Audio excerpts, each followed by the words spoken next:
Welcome to the 30 minutes promoting unity in diversity with Wanayran Angerer in moving cultures. We are greeting you today from Bangkok, Thailand, with an amazing musician, a human being. She has been traveling across the world, sharing her inspirations about unity and diversity through music. And she's from the United Kingdom, based in Thailand, and her name is Claire Ray. Claire, how are you? Hi, Wani. I'm fabulous. Thank you for having me on today. Looking forward to talking with you. Fantastic. You are our guest number 131 of the series. Wow. And we are so happy that you're the person who is going to practically move on with the 30s because you're 31 and inspire the next guest who is from Italy, and her name is Alexandra Solea, and she's going to be with us tomorrow. So who is Claire Ray? Wow, that's a loaded question. I would say Claire Ray is a jack of all trades, really. I'm a musician, I'm an actor, I'm a teacher, I'm a creator. I think I like to use the word creator, and connector as well, collaborator. Lots of C's thrown in there. Yeah, music, acting, voiceover. I'm from the UK. I have a background of theatre in the UK. I did a lot of touring theatre there, and I played in some bands as well. This was about 15 years ago now. And then I lost my father quite suddenly and decided that I needed to get myself out there and see the world. So I did, and I'm still drifting. Maybe I'm not drifting anymore. I think I've kind of returned to my identity a lot more since I've been in Bangkok. Yeah, I've had an array of experiences. I started in Australia, where I was working some music festivals there and I managed a retreat center for quite a long time, which I really enjoyed. That was working with lots of amazing spiritual people in the Byron Shire of Australia, which is a beautiful spot. Yeah, that was an amazing experience. And then headed in New Zealand also, and Bali, and then landed up in Thailand, which I always knew would happen. I didn't know how long I would stick around in Bangkok, if I'm honest. When I first arrived here, my initial goal was just to I think I was running out of money at that point. And I needed to work again, and do the classic, I'll be an English teacher and disappear again. So for the first year, I didn't really get to know the place very well, because I didn't really want to commit to anything creatively either. I would maybe rock up and do a few jam nights and open mic nights and things like that. But anything long term, a bit like a relationship, I tried to stay away from it, because I don't know why I did that, but I did. And then I was stage managing a show one night for Peel the Limelight, who I've done a lot of all of the acting work that I've done since I've been in Bangkok has been with them. They're an English language theatre company who are currently on hiatus right now, founded by Peter O'Neill, who's an amazing American director, and Jaime Zuniga from Nicaragua, talented actor, executive producer. I'll talk a bit more about them later. And yeah, I was stage managing a show, and I remember watching from the wings, and it had been so long. At this point, I'd not done any theatre for about 5 years, and it just hit me being back in the city again. I was like, that's me. I should be doing this. And I kind of returned to myself. Bangkok really brought me back to who I was. And I fell in love with the city, discovered the music scene, started playing with bands again, tried to start some bands, tried to push my solo music a bit more, and really became part of the community here, which a lot of people especially like outsiders, really don't know exists, really. Especially by that I mean people from you know, Bangkok has a stigma. It's certainly a city of men, but you know, a lot of my friends back home often ask questions like, what are you doing in Bangkok, you know, what's going on there? But there's so much going on here. I met so many amazing women that are doing amazing things, and to be a part of that is very cool. So that's kind of me up until this point. And now COVID has shut everything down a little for a while, but we're coming back strong now. I hope so. Claire, I have the pleasure to meet you during an event called Serving Love. There was a food rescue project initiative to fundraise money to support Hua Hin community.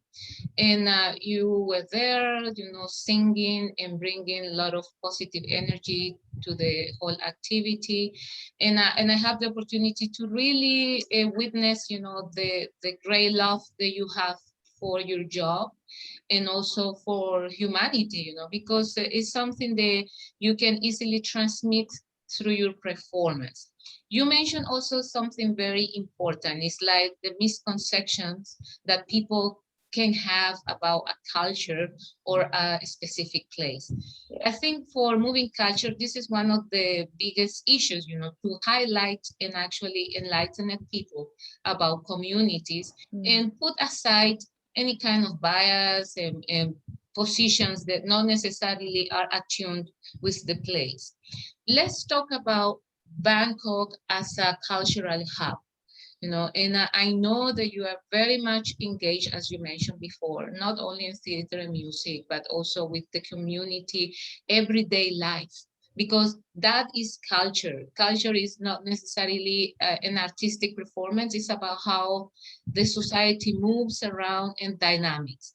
I know that you have prepared some material that you want to share with us. Can we go and share your screen? Sure, yeah. I won. I'll show you some pictures just from. So I'm going to talk a little bit about Peel the Limelight, who, if I'm honest, they were the guys that kind of inspired me. Not only as an actor to get on the stage and act, but really kind of reminded me what theatre can do, you know, in any culture. But to do, excuse me, let me just open up. So this is talk about this in a minute. Just you know, the power of theatre across cultures. But as an actor from the UK, we find it very easy to talk about things like quite sensitive and controversial topics. And culturally here, it's quite difficult for a lot of people to do that. And one of the first shows that I did, actually, let me just find a picture. Excuse me, there's a lot. There's a lot of pictures on here. Okay, so this is a show that I did called Spoonface Steinberg, and it's about a 7-year-old girl from the north of England who is autistic, and she's obsessed with opera, but she's also terminally ill and dying with cancer. So it deals with like death, like faith, innocence, love, and it's basically her journey of all of these things. It's very profound. It's very moving. But when any show that I've done with Peel, we're not self-indulgent.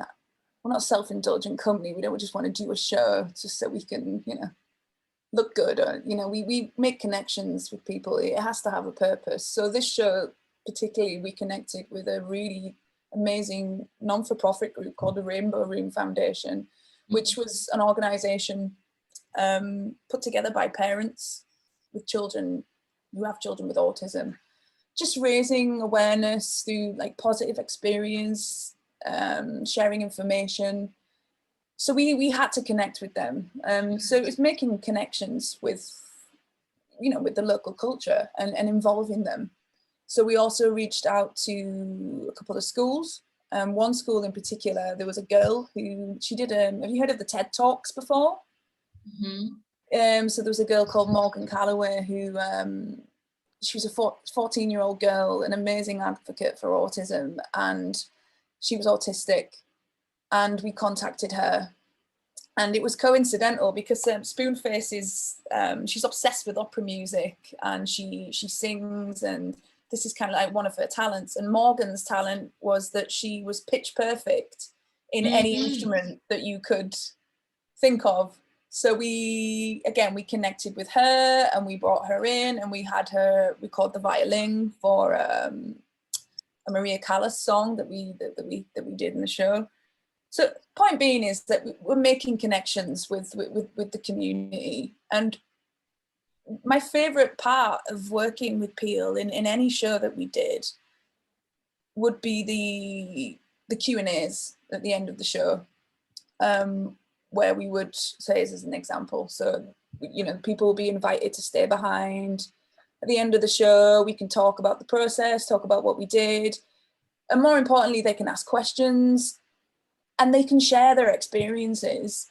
And the first time we did this, because I've never really done this before in the UK, I think because a lot of the touring theatre I did was, you just, you know, you're on a schedule, you pack up, you go, you don't run away, obviously, you speak to the audience, but you know, you've got to get in, get out, and that intimacy and connection with the audience just is taken away from you sometimes. But this was something that was really, really important to Peter and Jaime, and something that I just really valued and had never really experienced before. So there were situations where, certainly in this show that we did, where parents with children with autism and parents who'd lost children to cancer, and a real multicultural audience as well. You know, it's an English language company, but we always have subtitles for any show that we did. Mm-hmm. That was important because it's about bridging that divide as well, which wasn't easy, to be honest. I think maybe a lot of people were maybe quite intimidated by us as well when we first started doing our work. Mm-hmm. So it's quite challenging trying to forge that connection, but that was all we wanted. So these Q&As were just, yeah, an amazing experience. People just having the courage to speak up. And certainly from a Thai perspective, one show that we did, show it was called How I Learned to Drive. So this is a show we did here, which is set kind of in the 60s, and it's about an incestuous relationship between an uncle and a niece, and it's told through the niece's perspective, and it's kind of looking at trauma on the memory and what memory does to the trauma as well, because it jumps around on a timeline, but ultimately it's about abuse. So again, we made connections with whoever wanted to be involved with us. But this show specifically was really powerful in that I was very surprised by the amount of people that shared their stories when the show had finished, you know, possibly spoken about it for the first time ever and felt safe enough to do that.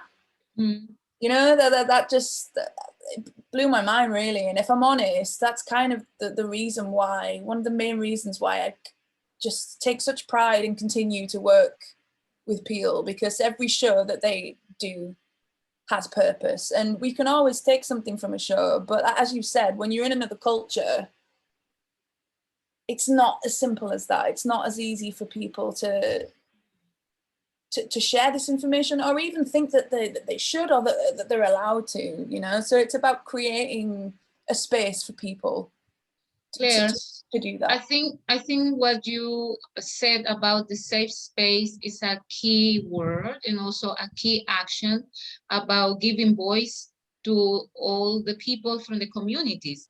Yeah. At the moment that you presented the first play about terminal illness and how you actually deal with the situation that is not spoke by anybody, for the caretaker, by the patient, by the friends around, and doing interactions through art, you know, that actually separates the person from the actual performance, because they also become actors at the same time. As you talk to me about that process in your personal life, because you also talk about you moving out of England to travel the world and try to understand yourself and learn about your capacities, and then you find your place in this theater group, you know, doing exactly what you did in order to heal.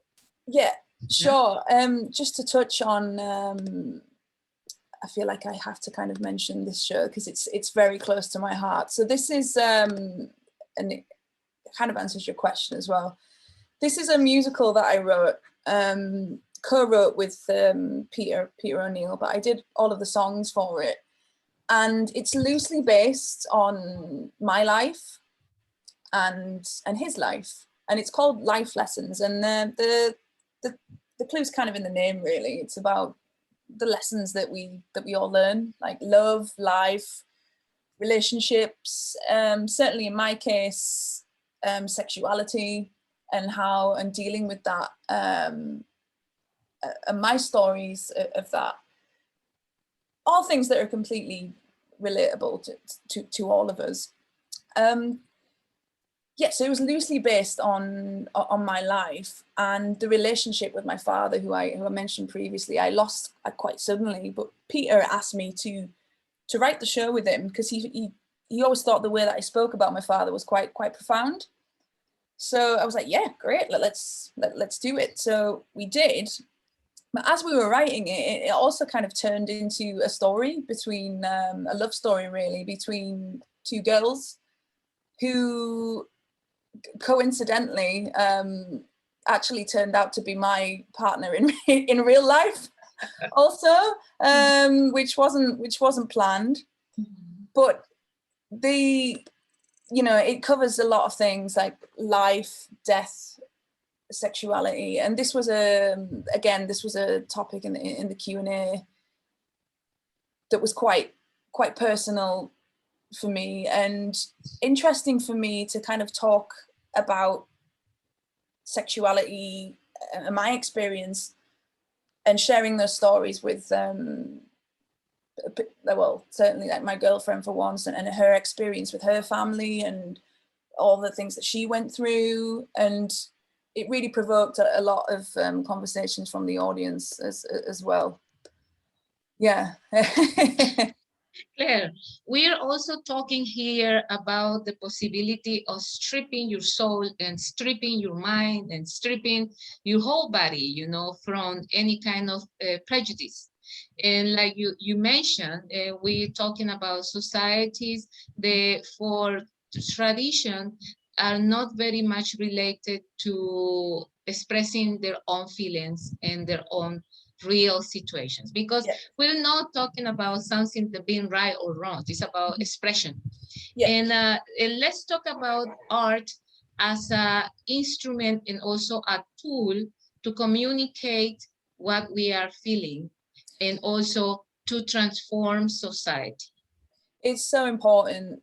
I think one thing that's really on my mind at the moment is, especially with the impact of COVID and even returning to teach my children as well, just the impact of everybody's social and emotional needs and what's actually happened to all of us. None of us have been prepared for what happened, and how we manage that, and how music and art can help us through that.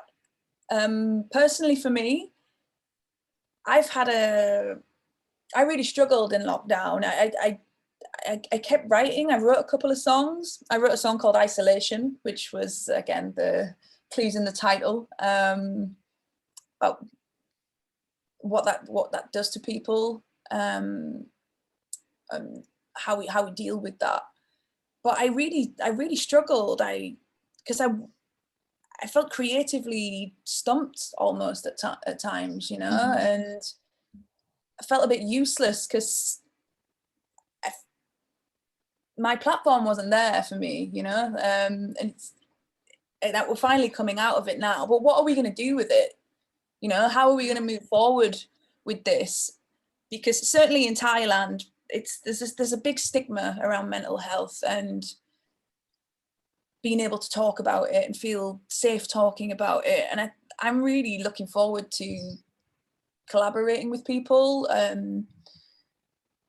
To hashing out some ideas of how we can move forward on this, whether it be, you know, setting up events to promote awareness, and people can maybe share the experiences that, because we've all had our own individual experiences, you know, of COVID and what's actually happened. And it still blows my mind, you know, some of the things that have happened to people in this time, and people with different jobs and how it affected them. And I think we're going to continue to hear these stories of all these things that have happened to us.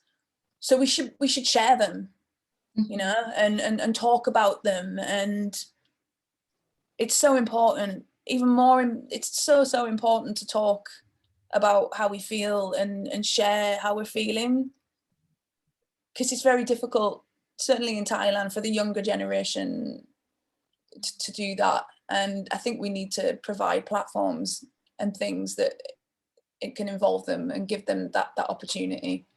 Yeah, and at the moment we're also facing an overlap in transgenerational confusion. Yeah. You know, because we see the new generation who is bilingual, trilingual in some cases, with a lot of exposure to the world due to the social media, and also to the international connections, especially in big cities. But we also have the situation of the rural areas, you know, where people not necessarily are very much attuned what is happening globally, and they're very much stick to the traditional setting. And like you say, sometimes doesn't matter if it's in the city or it's in the rural area, expression is still a situation that people is not willing or is not able in some cases to work with. When we talk about mental issues, like you mentioned, is a lot of stigma. Yeah, and it's a lot of persecution in some cases. Yeah, and but let's talk about art as a catalyst, because Thailand is a very rich society in cultural and artistic expressions. And I think also faith is a big element in order for society to find a Zen space. Let's talk about traditional Thai art and religion. How do you see the impact of these two elements in helping communities to connect and actually to overcome emotional issues? Yeah, I mean, we're in Thailand, right? It's like 96% Buddhist community. If I think that's obviously, it's going to continue, but how is that going to evolve? I often think about this with my children at school, because, you know, they spend so many hours of the day meditating, which is amazing. But it's also, I'm not Buddhist, so I need to be kind of respectful in what I say here, but there's an element of suppressing that also, kind of from my point of view, and I want to get that out of them, you know. I've already decided, like with my music, how I can get the children to talk about their feelings more, even just singing about them, you know. Like, we have to adapt, we have to connect the two, because of the stigma, you know. Awareness is it's all about awareness. We just need to create awareness, and if that's through singing, through playing games, like whatever it works, just to to get people talking. Yeah, absolutely. Yeah, Claire, and I think this is the point, because we are once again doing crossover experiences, not only with cross-cultural connections, but also cross-multidisciplinary approach. You know, when you allow a Buddhist person, a Christian person, a Muslim person, from any kind of spiritual background, to understand that the core is the body, Yeah, the physical body, you know, like you say, the movement, the sounds we produce, because those, they don't have religion, you know, they are for all of us, you know, we walk, we talk, you know, we exist, and existing is actually related to core values. When we're talking about fundamental beliefs like love, respect, justice, you know, right. In a way to actually embrace all those elements to make us more comfortable, because we're talking about being comfortable, Sure. isn't it? And let's see what is your position about all these therapeutic and holistic elements in life. How do you use them? Do you use it also in your life and also in your work? Sure, yeah. Well, especially from a musical perspective, I love nothing more than meeting up with a bunch of strangers and just connecting, like, through music. You know, you never know what's gonna come out. I don't know if you're familiar, Wani, with some of the groups that are like within our community. I'm sure you are. Like, there's amazing groups here, like Lyrical Lunacy, who are I heard of it. Yes, I have heard of it. Spoken word, poetry, open mic. There's so many great venues in Bangkok. Bangkok Island, Live Lounge. These are all platforms that are ultimately really just trying to push creative collaboration, and that can be about anything, any topic, and it's whatever you want to bring to the table. And, you know, from joining this community, and just even there's I think you remember Rory. Yeah. I have worked with Rory several times. Yeah. Rory, in fact, if Rory's watching, I'm looking forward to one of his cypher jams. Rory, he has an event at his place every now and then. It's a cypher jam, and it's just free fall, open for anyone, basically, any creative.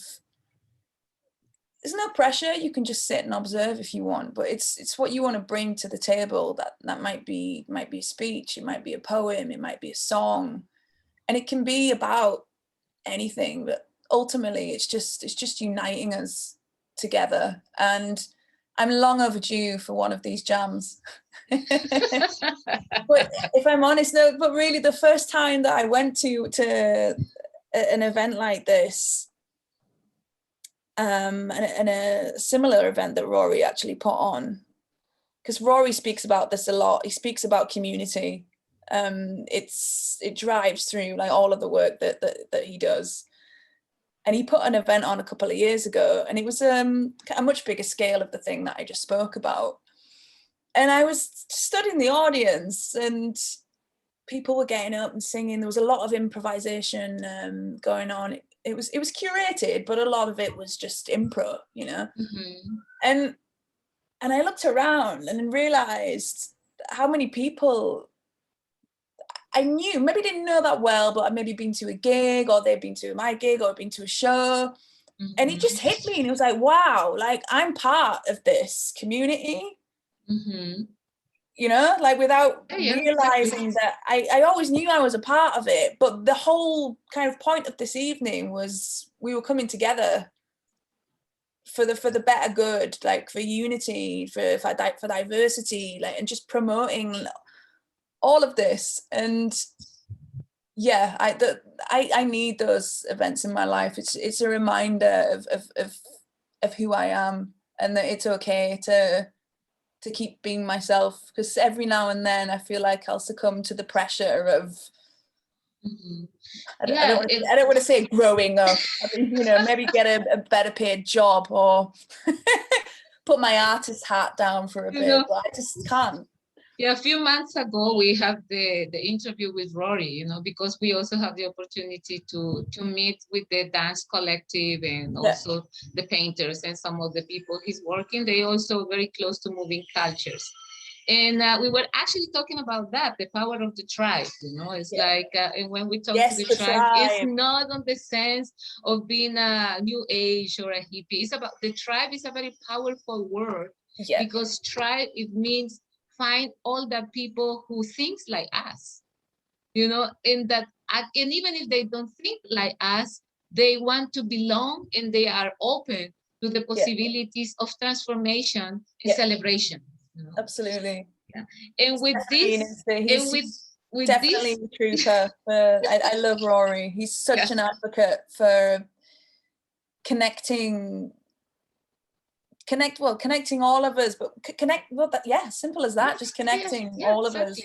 And he's one of these persons who are practically the gatekeepers, you know. He'd love that name. Of these traditions, and he comes from a society who celebrate tribe and ancestry very much, you know, and that's gonna be with him forever.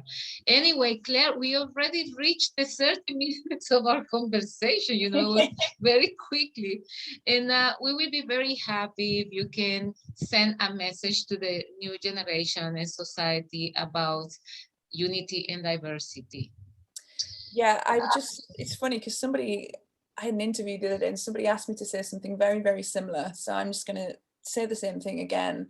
Just everybody just keep loving each other, keep talking to each other, keep supporting each other, and just be yourself. Don't compromise yourself, but respect each other and be kind to each other. Because more than ever, we need to be taking care of each other, you know, and listening and talking about it. Just remember, it's okay to talk about how you're feeling and what do you want to do with that. Claire, sending you a big hug, you know, from Sukhumvit. Yeah. And looking forward to see you very soon. Yeah, you too, Wani. Thank you so much. Thank you so much for what you do, for your philosophy of life, you know, for your music, for your voice. That is actually a healing tool for many of us. So thank you. Take care. Bye-bye. Bye-bye.